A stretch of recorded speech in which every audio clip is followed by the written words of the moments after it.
Hunut akan menjadi tolak ukur bagi kemajuan penegakan hukum di Maluku. Harusnya OKP-OKP yang ada di kota Ambon di Maluku itu sama dengan KNPI. Karena apa? KNPI dengan totalitas mengawal dan mendampingi para korban yang ada di desa Hunut pergi di kantor DPRD kota Ambon.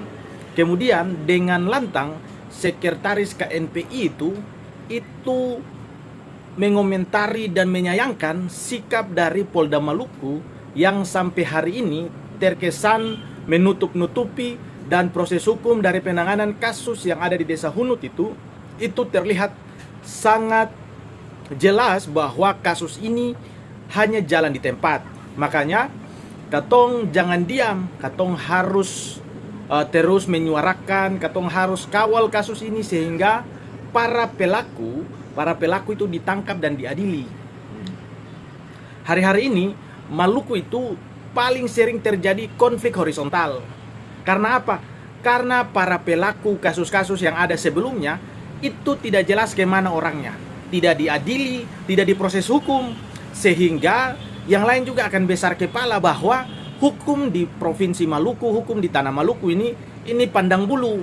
Nah, jadi modusnya sama. Kalau kata datang bikin kacau rame-rame, itu nanti tidak akan diadili. Ini kasus di berbagai tempat yang sebelumnya telah terjadi konflik di Maluku itu modelnya kan kayak begitu. Makanya beta sebagai salah satu orang yang terus melihat hal-hal seperti ini, kenapa banyak yang tanya beta terus bersuara, beta tak bisa diam. Karena apa? Beta lihat barang ini sutar betulai. Jadi katong harus kawal terus, jangan bosan-bosan untuk bagikan, share, supaya ada desakan publik buat pihak kepolisian dalam menangani kasus-kasus seperti ini.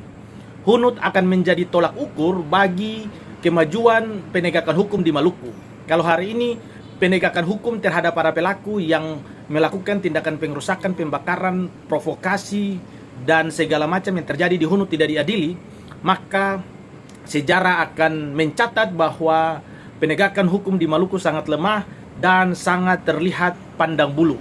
Makanya kalau ingin Maluku maju, kalau ingin Maluku Pumbai, kawal kasus ini, share, dan bila perlu bagikan, dan minta untuk pihak kepolisian segera menangani kasus ini dengan baik, dengan profesional, tanpa ada pertimbangan-pertimbangan politik atau apapun, karena peristiwa hukum, karena kronologisnya, para pelakunya, korbannya cukup jelas dan nyata, sehingga tidak ada pertimbangan apapun selain menyelesaikan kasus ini.